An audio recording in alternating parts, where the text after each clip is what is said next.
a couple of days later, the coach that was running the program reached out to me. We hopped on a call, and I was asked the question that I attribute to changing everything for me, which was, if you don't do this, what changes?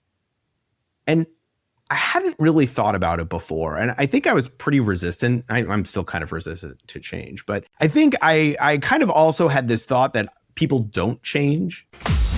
Welcome to the Physicians and Properties Podcast, the show where we teach you how investing in real estate can give you the freedom to practice medicine and live life how you want. Doctor! Doctor! Doctor! Doctor! Doctor! Now, here's your host, Dr. Alex Schloe. Hello, everyone. Welcome to the Physicians and Properties Podcast. Today's guest is all about helping physicians reclaim their lives. Dr. Michael Hersh is a full-time practicing gastroenterologist. More importantly, he's a husband, he's a father. He's also a podcaster with a new podcast that just launched, and he is a physician coach at Better Physician Life Coaching. He specializes in helping doctors create work-life balance, manage stress, reduce overwhelm, and set goals that align with the life that they actually want to live. As I mentioned, he is the creator and the host of a new podcast, Better Physician Life: How to Get Unstuck in Your Medical Career. It's an incredible podcast for physicians who feel out of sync.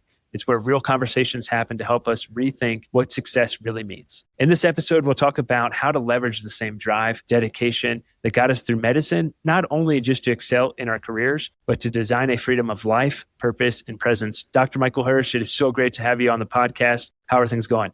Oh, it's so good. And thank you so much. I am so excited to be here. I'm excited to have you on the podcast. Been following your journey for quite some time. Super excited about the new podcast that just dropped on Monday. Can't wait to listen to that. That's going to add a lot of value to folks. Before we talk more about the podcast and everything that you've done, which is incredible, do you mind sharing a bit about your journey in medicine? What drew you to gastroenterology? What did that look like in the early years of your practice? Of course, absolutely. So I was pretty traditional when it came to medical education, straight through high school, college, med school, residency.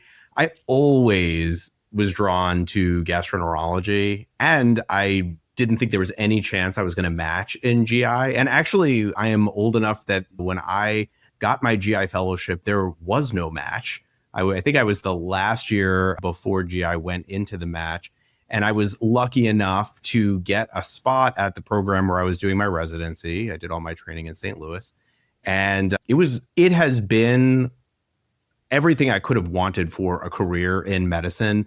I love the procedural aspect, but I also love sitting down and seeing patients in the office and working through things. And so I think I just started my 17th year post-fellowship. Hard to believe. So solidly mid-career now. And, it's been a wild ride. I have seen so many changes in medicine. I think when I was in medical school and even residency, we were writing notes with a pen and paper. And so I have seen all of the changes. I know what it is to write orders in a chart and change the dial so that the unit secretary knows that there are orders that need to be entered. And now here we are, I'm not even sure we have unit secretaries anymore because we just are entering all these orders ourselves. So seen so many changes in medicine and healthcare. And I'm sure that we will get to it, but this is partly how I found physician coaching for myself because of a lot of those changes. But I'll pause there and I'll let you ask anything that you want. Absolutely. Yeah, we'll get to that for sure. And I mean, it's unbelievable how fast medicine's changing. We could do this podcast in a year and probably be like, oh my gosh, I can't believe X, Y, and Z with AI and everything else. It's unbelievable. I do have to ask a question since you're a gastroenterologist. We had a Instagram page called Doc Turds, which is a ridiculous name that we started in residency. And we would put on there our Foreign Body Friday images. So it was a collection of foreign bodies that we accumulated over all our times. All the residents would pitch in and some other friends and stuff. And folks would guess what that foreign body object was. It was a huge hit on Instagram. And in fact, we got contacted by a television agency who wanted to make a show that was essentially Foreign Body Friday. It was nuts. So I have to ask, as a gastroenterologist, what is the weirdest foreign body that you've ever pulled out of an orifice? I wish we could have removed it for the patient, but they were tent stakes So the stakes that you use to stabilize a tent when you're camping that were ingested. And unfortunately, they could not be removed endoscopically, and that patient did end up going for surgery. I don't have the images, otherwise I'd be happy to. That was a long time. Yeah. Doc Turds hasn't been updated in a long time. But if you have good foreign body images, we'd love to see them. Always a good time. Yeah, the weirdest one, unfortunately, I was not involved in this, was probably the vanilla latte Starbucks Frappuccino bottle that they just fell on. And then we did have someone come into the ER who had a spray bottle of sunscreen that was stuck in the rectum. So those were good ones as well. But I should clarify, the tent stakes were swallowed. Which is incredible. Did they think it was a sword? Which is quite surprising. Yes, exactly. Did they just fall on it as well? Yes, exactly. Yeah, that's how that happens. Yeah. Unbelievable. Sorry for the sidebar there, folks, but I had to ask that question. Well, Michael, you mentioned that there was a lot of change, and that led to the fact that you decided, hey, I feel like I need some coaching, physician coaching. At what point did you realize that, you were checking all the boxes, you were doing all the procedures, everything that you needed to do as a GI doc, but something still felt off or felt unbalanced? At what point was that for you, and what did that look like?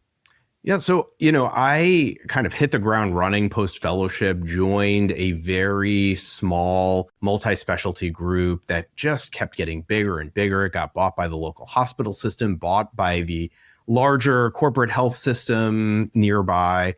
I just kept getting busier. The practice kept getting busier. I had an experience with a medical malpractice case that really took me for a loop. And, it all settled down and it was all fine. And yet it was all taking a toll. I have a family, so I got married, we have kids, and all of these things were happening. And seemingly they were all the things that happen as somebody progresses in their medical career.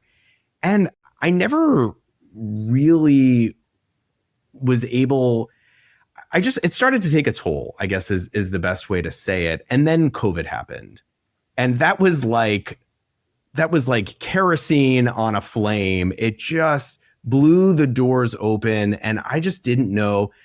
I was looking for a way out. I decided that I needed to save as much money as possible, retire as soon as I could, and just get out of medicine, because I thought the only way that I could be happy was if I got out and I just stopped practicing. And physician coaching, this was probably about 5 years ago, right? So COVID time. And it was relatively new, and there were not any physician coaching programs for men or that allowed men to join. And I happened to find one that was a co-ed program, and they had a call that you could listen to and tune into and kind of find out more information about what coaching was. So I listened while I was commuting home from work. And my initial thought was like, I don't really have anything in common with these other doctors. Like, this doesn't really fit with what's going on for me. And I logged off the call and I went into my house and I was eating dinner with my wife. My kids were already in bed, and because I was getting home so late, and I told my wife what I had done on the way home. And I was like, but I'm not going to do it. And my wife just deadpan looked at me. She's like, you have to do this. And I was like, I think I just need to retire. We just need to keep on this path, and I just need to get out. And she was very encouraging. And she said, no, I think that you need to do this. And I still wasn't entirely convinced. And so a couple of days later, the coach that was running the program reached out to me. We hopped on a call, and I was asked the question that I attribute to changing everything for me, which was, if you don't do this, what changes? And I hadn't really thought about it before. And I think I was pretty resistant. I'm still kind of resistant to change. But I think I kind of also had this thought that people don't change. And so what was the point? And it was that one question that gave a little bit of possibility to the fact that maybe things could change if I allowed them to. And that is what encouraged me to sign up for that first physician coaching program. And I will say, all these 5 years later, I live in the same house. I'm married to the same woman. I have the same children. I commute every day back and forth to the same exact job. And everything is different. And that has been a little bit of my path. And yeah. That's amazing. Yeah. Thank you for sharing that and being vulnerable. And I tell folks all the time, and I myself am just so incredibly grateful for my wife. And I think having an incredible spouse or partner, like, it can be a huge game changer for physicians. And I think sometimes we also forget like the toll of being a physician spouse or partner. Like it can be pretty significant. And, I had a similar conversation with my wife, and mine was kind of centered a little bit more around some anxiety and some burnout and so forth that I was dealing with. And she basically said the same thing. She was like, hey, like you need to get help. Like you're essentially telling me everything that a patient tells you in regards to anxiety and these things that they're dealing with, and you're telling them what to do, but you're not willing to get help for yourself. And so she was really supportive in regards to that. And that was a huge game changer for me, just being willing to admit like, hey, something is wrong. It's okay that it's wrong. It's okay that I'm a doctor and still suffering with some anxiety. I need to go get some help. And that was huge for me. And so I think if folks are listening to this and they resonate with either of our stories, like if you're feeling like you're stuck, if you're feeling like you're dealing with burnout or anxiety or depression or stuck in your job, like there are people who've gone through that. They're incredible coaches like Michael who are out there. Feel free to reach out to us because we don't want you to be trapped. We want you to love what you do and practice medicine because you want to and have that life of freedom, purpose, and presence, as we mentioned in the intro. So anyways, I wanted to really foot stomp that because I think it's really important. And I know a lot of docs that are in a similar place and they just feel stuck. They feel trapped. I want to piggyback on what you were just saying, because this is a conversation that I love. And I love that we can be two male physicians having this conversation, because men in general are socialized not to talk about these things. And it's incredibly common, right? Yeah. I remember the first time I heard other male physicians talking about their experiences, right? I said in that initial call, I didn't really see myself in the other male physicians that were speaking. And that was on me, not on them. I actually had everything in the world in common with them, but I was just so closed off to seeing it that I just couldn't see how much their stories were resonating with what was going on for me. And so it is so important for me and you and for all of us to be telling our stories and to be talking about how common all of this is, because it can't get better until we do talk about it. And so, so just like you were thanking me for being vulnerable, I'm going to toss it back to you and thank you for being vulnerable, because I think together, we can all make this better for each other. Yeah, absolutely. I completely agree. I mean, male for me, military, physician, like all those things just kind of compiled. And I was like, hey, like, surely this isn't happening to me. Surely this isn't a problem of mine, even though I knew deep down it was, but I was so scared to admit it for like really dumb reasons too. I think kind of admitting defeat was part of it. Like, oh, what if I ran into a patient of mine going to talk with a therapist or whatever, like all these things that were like, really, that doesn't matter at all. And I did run into some patients when I was going to talk with a therapist, and they were pumped to see me there because they realized like, hey, this guy's a human being. And so, thank you for that. I think that's really important. And, we were talking about physicians who may feel trapped or feel stuck. What are some of the biggest signs that you've seen that a physician is expressing or are noticing that they may be stuck in their career or in their life? Yeah, I think it shows up in different ways. I think for a lot of physicians, it is what I have experienced and what I've seen in a lot of other physicians is that work dread. So you get to work, you're just sitting in your car, you gotta go in, but you just are like resisting. You're, playing Wordle or listening to the last few minutes of the podcast, just really resisting getting out of the car and going into work. So work dread is a very big one. For me, the financial independence, retirement early movement was super helpful. Like I learned so much from it. And it also simultaneously became part of my burnout. It became part of my burnout plan. And it actually probably escalated my feeling stuck because I wouldn't allow myself to see any other way out other than I just need to make as much as money as possible, work as much as possible, save as much as possible, and get out. And so that is another way that sometimes we keep ourselves stuck is by, or one of the things that we do when we're feeling stuck is kind of overly focus on the escape plan rather than trying to figure out what actually don't I like about my life right now and what can I be looking to improve. It also shows up as people who can't disconnect from work, right? Like you get home and your kids are there and your wife is there and you want to physically and emotionally be present, but you just can't shut it off. All of these things come up all of the time when I'm speaking with physicians. Yeah, I've had a lot of folks say similar things to me as well. I like to call it the Sunday scaries in terms of that dread of going back to work. But yeah, that's definitely something that folks deal with. It's definitely things that I have dealt with as well in my past, and grateful that I got the help that I needed and no longer deal with that anymore. And I do think that part of the FIRE movement that is helpful that maybe sometimes gets missed is I don't think it has to be like you have to go from working 5 days a week to working no days a week, and you need to do that in a year. Like that is going to take an incredible amount of work and is frankly pretty unreasonable. I think as long as you're thinking about financial freedom as like some degree of financial freedom that can offer you some freedom in your life and some freedom in your practice, maybe that's going from working 5 days a week to working 4.5 days a week and maybe continuing to pare that back. I think that's where it can be super beneficial. But I feel you in terms of like, it can be really stressful. You're like, okay, oh my gosh, I have to figure out how am I going to replace this doctor job with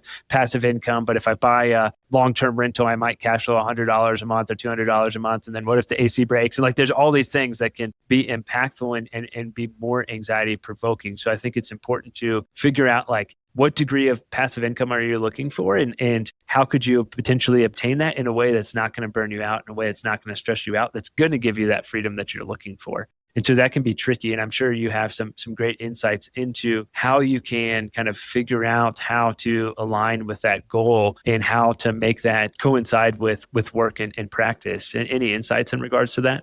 Well, I will start by just naming kind of the thing that you were just talking about and that I was just talking about as well, which is the physician personality, right? Like we think when we have an idea that we have to do it like tomorrow, that it has to get done. And so the problem for me wasn't the financial independence retirement early movement. In fact, I learned so much that I did not know just by tuning into podcasts and reading blogs. And I am so appreciative for everything that I learned through that process. It really set me up on a great path. And that was not the problem. The problem was that I thought I had to have it all done like tomorrow. And I feel like that's how a lot of physicians work. And what you were just outlining is a more appropriate path, which is I don't have to go from working 5 days a week to not working at all. I can slowly take a step back. And I'll also offer to the physicians out there, the ones who are just picturing their time like on a beach, sipping pina coladas on a hammock, like not doing,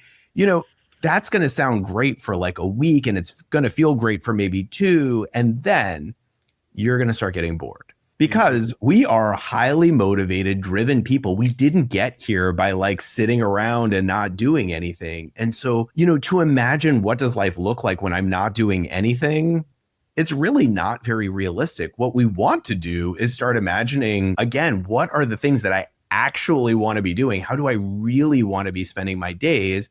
And then building a life that actually aligns with that. And that, I think, is the answer to the question that you were asking. Like, what are the keys? What are the tips? What are the tricks? It starts by taking a step back from the life that you're currently living and really just asking yourself some important questions. Like, what do I want? What lights me up? What's exciting? What do I want to learn about? And how to make it not be so severe. Like, if you are interested in learning about real estate, you don't have to buy your first like 300 unit building by the end of the year, right? Like you can start by learning about real estate and give yourself some time to figure it out. And I think that is the problem. I think we try to move so fast and we actually just burn ourselves in the process of just even thinking through it. Yeah, I completely agree. I think we try and move so fast, but then we also have very analytical minds that then get into analysis paralysis. And then we hit the hurdle first of educating yourself. Then we hit the hurdle of analysis paralysis and needing to know all the information and all the data to make any sort of decision. And then we get stuck there and get a lot of burnout. And then hopefully the majority of physicians now listening to this podcast, listen to yours, willing to take that leap and get over that hurdle, but sometimes they don't, and they're just stuck in that analysis paralysis for a really long time instead of just being willing to take action. I think I completely agree with you in terms of the sipping Mai Tais on the beach. I don't think we really want sipping Mai Tais on the beach doing nothing. I think what a lot of physicians want is the ability to go sip Mai Tais on the beach when they want to.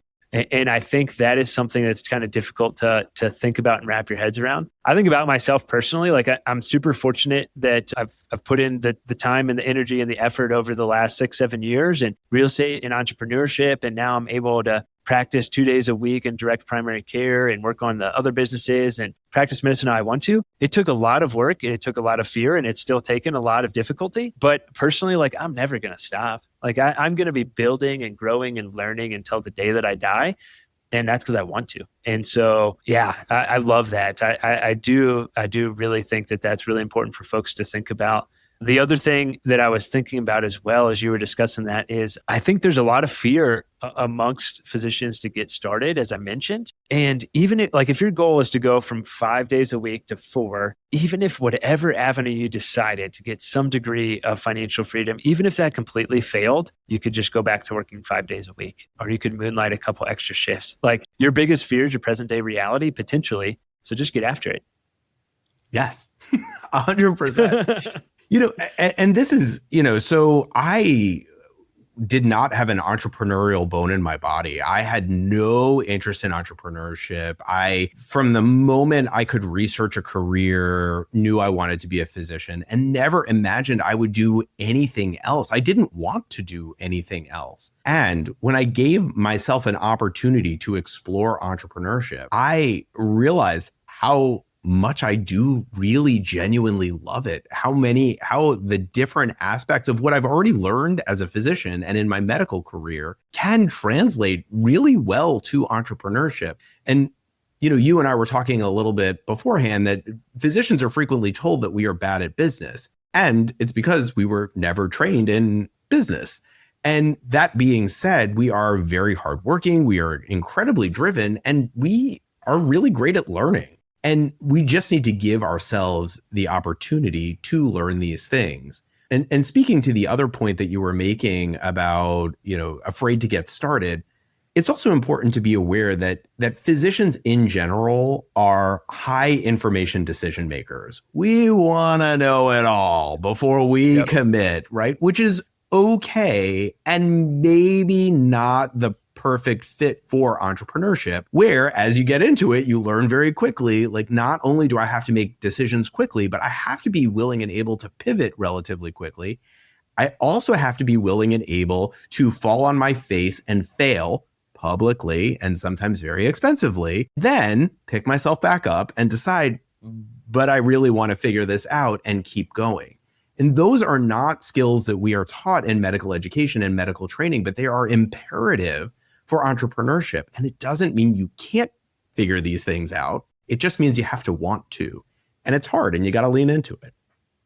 Yeah, I agree. If you can go through medical school, residency, fellowship, you can do all those things. You can absolutely be an incredible investor, entrepreneur, whatever your passion may be. I think back to like the first time I interviewed a patient and how terrible I was at talking with a patient, and all of us can relate to that. And I mean, it was bad. And think about just after a year, think about the beginning of third year to the end of third year, how much of a huge difference that was in terms of your ability to just talk with a patient, connect with them and like write a note. Unbelievable in just a year. And it's the same thing in entrepreneurship. It's a different mindset shift. It's a different way of thinking, but we're all type A driven, focused, motivated people. And we can totally do whatever we put our minds to. We've already done that and proven that. It's just flipping the script and being willing to learn something new and get after it and take action.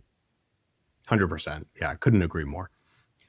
Yeah, Michael, if you don't mind me asking, is there a physician or a story? Obviously, we don't need to name names, but is there a story of a physician you've worked with who has really had that mindset shift or shifted their career in a way that's inspired you or something that you think would be helpful for folks who are listening?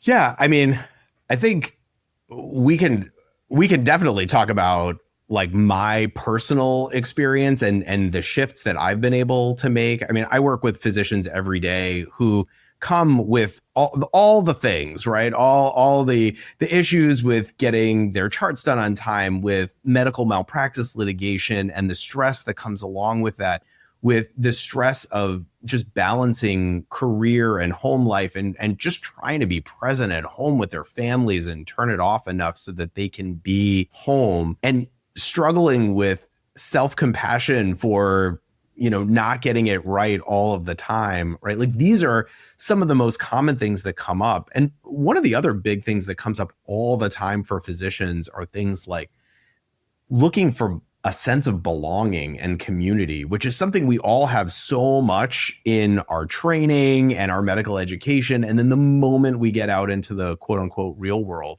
it all seemingly disappears. And these were literally all of the things that I was personally grappling with, as I entered into physician coaching. And I'll be honest with you, it was an investment that I was making, a financial investment. And I decided when I was doing that, like, if I'm going to make the financial investment, I am all in. And so I took it. I treated that physician coaching program like it was my job. I showed up to every call and I did the work. And when I started to notice the changes, everything shifted. And I will say that those changes, I've already outlined to you, my life from the outside looks pretty similar to what it did 5 years ago. Some of those changes weren't huge changes, and they really shifted a lot of my day. And one of the stories I tell all the time is that as a proceduralist, as a gastroenterologist, we were trained in fellowship that you start doing procedures at 7:30 in the morning, you end at 5 o'clock at night. There are no lunches, there are no breaks. If you are ahead of schedule and you can find some food, you can put it in your mouth. But other than that, you just keep going. And you can do that for a while. I did it for a very long time. And then after I found physician coaching, we were talking about what my days are like and how frustrating they can be, particularly in the afternoon. And somebody suggested that I take a break. And I was like, I can't do that. That's like, nobody takes a break. Nobody eats lunch. Like, we just keep going. And if we do eat lunch, we're like running. And I was tasked with taking a 30-minute break during my endoscopy day.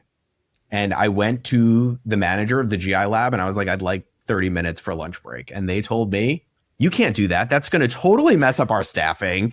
Like, everybody else, like, they need to take breaks. And if you take a break, it's going to mess everything up. And I said, I'm going to take a 30-minute break and maybe you can coordinate. Everybody else in the room, the anesthesiologist, the tech, the nurse, everybody else gets a break. I'm going to take a 30-minute break. And you know what happened? Nothing. Everything went totally fine. It didn't impact staffing. In fact, most of the time they're able to coordinate the tech and the nurse lunch break at the same time as my break. And it actually helped.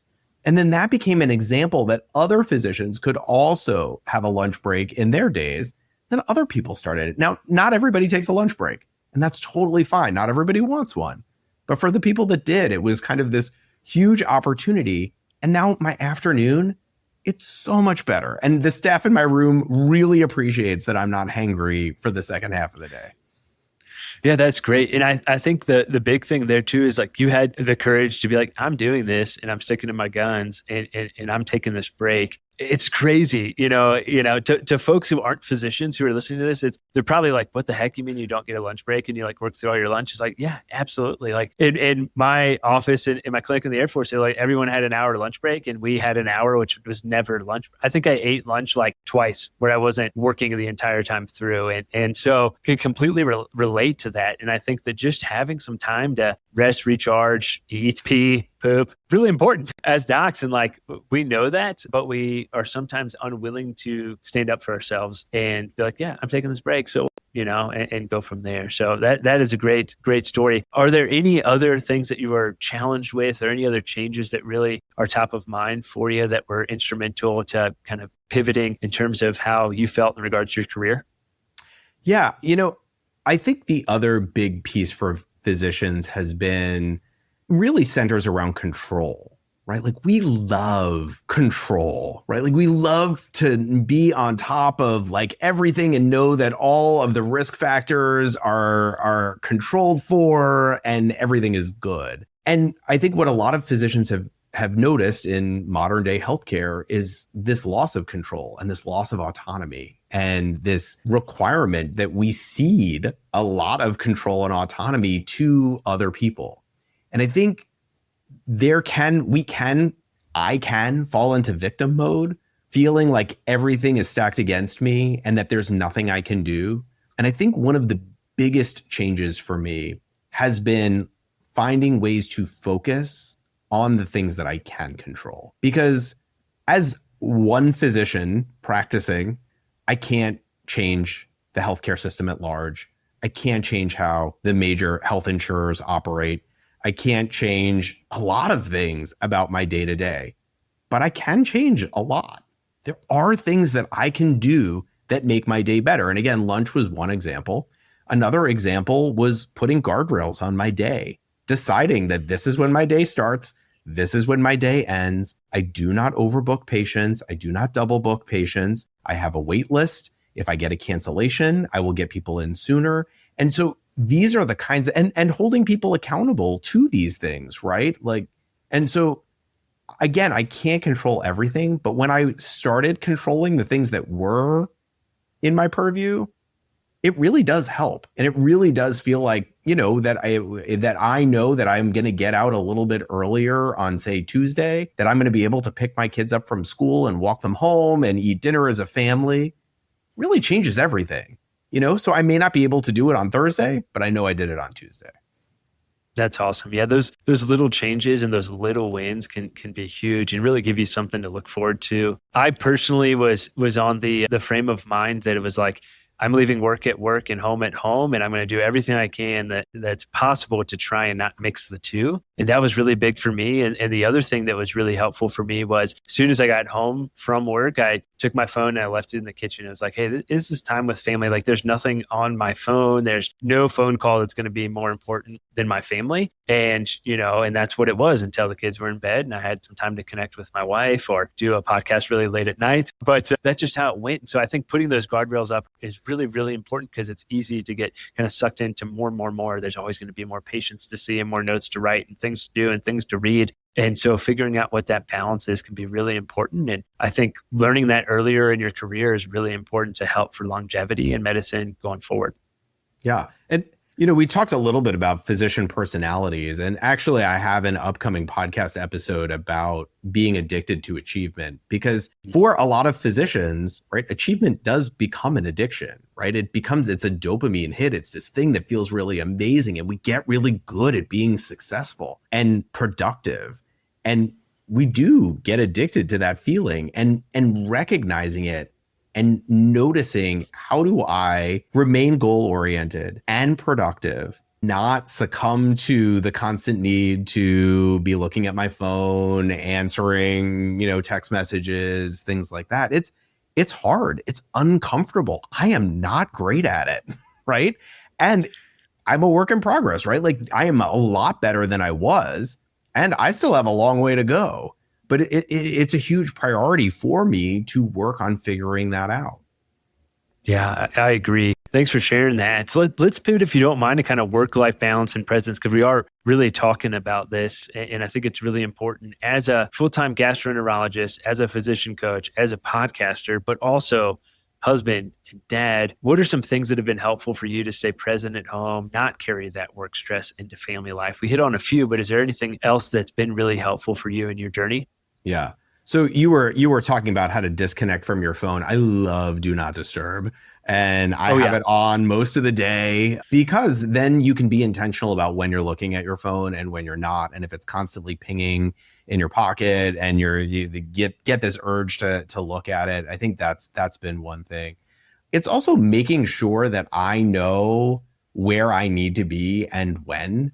Right. So if I know that school pickup is at 3:45 and that I want to be there when my kids get out of school, like it's on the calendar. It is the thing that is happening then. And then it's also, right, because I think when we talk about balance, a lot of times work-life balance we use to shame ourselves, right? Most of the time it comes up because we're doing a really bad job at it, right? When we're talking about work-life balance, it's this thing that we're talking about, that seems impossible and other people seem to have it and I want it. And I think for me, it was learning to reframe that balance doesn't mean everything is equal at all times. And so, I am not always at bedtime, and I don't make every band concert, and I make a ton of effort to be at as much as possible. And I think finding some grace and self-compassion for the fact that I can be at some things, but not everything, really is what shifts work-life balance and presence. Because if in my mind, I'm constantly thinking about how I could be doing it better, I'm not even present when I want to be present, right? And so it's really figuring out like I'm here because this is where I'm supposed to be right now. And when you can reframe it like that, then you don't ever feel like you're missing out on something. That's a great way to frame it. I love that. I think about the book, The One Thing by Gary Keller and Jay Papasan. I'm sure you probably read it, but there's an analogy there, and I may be getting the instrument wrong, but he essentially is talking about either a glass ball and a rubber ball, and you're like trying to balance all these different balls, or honestly, they might be plates. I can't remember. I read it a long time ago, but essentially you're like spinning all these plates or juggling all these balls, and you have the glass ones and the rubber ones, right? And the rubber ones are the things that you can drop. Maybe that's walking in patients. Maybe that's double booking. Maybe that's whatever it may be, right? You can drop that rubber ball and it's not really going to be a big impact, but that glass one is really important. And that's family. And that's the things that really, faith, the things that really drive you and motivate you. That's the ball that you never want to drop. And so I think it's helpful for folks to sit and think about, okay, what's my rubber ball? What's my glass ball? What things can I drop right now? And it doesn't really matter because it's going to bounce back up. And what things can I not, because it's going to shatter and it's going to break. And so I think that's a helpful framework, which is what you were getting at as well. And then having the grace to realize that, hey, occasionally maybe you are going to drop that glass ball, but maybe we can put the pieces back together over time. Yeah. And if you like metaphors, there's one that I like to use for physicians who are in particular being hard on themselves with work-life balance. And I will say, so we start our medical training as like a glass of milk. And then medical training is like the chocolate syrup. And we just spend 10 years mixing that glass of chocolate milk, right? And then so we get through those 10 years of training and we get on the other side of integrating our work and our life. And then we're like, okay, I want my life back, right? And trying to get our lives back is like trying to extract the chocolate syrup out of the chocolate milk, right? We can do it, but it's probably not a good use of our resources. And so how do you figure out what to do? And this is what we're really talking about here, which is boundaries, right? So boundaries is, how do I want to pour this glass of chocolate milk into the different aspects of my life? How do I want to control my time, my effort, my energy so that we don't forget who we are and our training and our careers, and how do we make it work in all the other aspects of our lives rather than focusing on like, I don't want this anymore. How do I use it? Like, how do I want to be intentional about it? Absolutely. I'll continue with the metaphor of how do we also keep the chocolate milk full, which is maybe with physician coaching. And so with that metaphor/pivot, you launched a new podcast, Better Physician Life. How can folks listen to that podcast? And if folks are interested in working with you, connecting with you, learning more, how can they find you to do that? Well, thank you so much. This has been a great conversation. I've loved chatting with you. So really everything is called Better Physician Life. So you can find the podcast, Better Physician Life, how to get unstuck in your medical career, anywhere you listen to podcasts, Apple, Spotify, YouTube, all the places. And you can also head over to my website, betterphysicianlife.com. Bunch of resources there, free resources. I wrote blog posts for a year. I've got some worksheets that physicians can use to really figure out how to create the life that they are looking for. So it's all available there, and you can check out the podcast there as well. That's awesome. We'll be sure to include the links in the show notes there as well for folks. And do us a favor. If you're listening to this and you gained some value, go to Michael's podcast, Better Physician Life podcast. Give him a 5-star rating and review. Listen to some episodes. That's the only way that podcasts grow. So really appreciate that. Michael, is there any last parting shots, any last bits of advice that you want to share before we wrap things up? I'll just say to all the physicians listening, like, you are so hardworking, so dedicated. You've worked so hard in your life to get to where you are. There is a previous version of you who dreamed of the life that you currently have, right? Couldn't have even imagined all of the things that you have in your life right now. So don't forget that version of you. And also, how can you set up the next version of you for success, right? Like, looking forward, like, what could you be doing right now to create the life that you want 10, 15, 20 years from now? And when you can think about your life in that way, how you're setting yourself up for success, anything is possible. That is a beautiful way to wrap things up. Dr. Michael Hersh, thank you so much for coming on the Physicians and Properties podcast. It has been awesome. With that, we'll go ahead and sign off. Hey, real quick, if you're still listening to this, I'm assuming you got value from it. So I need your help specifically. My 2-year vision with this podcast is to help 100,000 physicians learn how investing in real estate can give you the freedom to practice medicine and live life how you want. There are 2 main ways that a podcast grows. One is through ratings and reviews, and the other is word of mouth. If you can please leave me a 5-star rating and review on Apple Podcasts and Spotify, as well as send this to 1 to 2 friends that you think would get value from it, we can reach the physicians that we want to reach. Thanks in advance, and talk to you on the next episode. Please note that the information shared on this podcast is for informational purposes only and should not be considered financial or medical advice. The views expressed on this podcast are those of the host and the guest and do not necessarily reflect the views of the Department of Defense or the United States Air Force.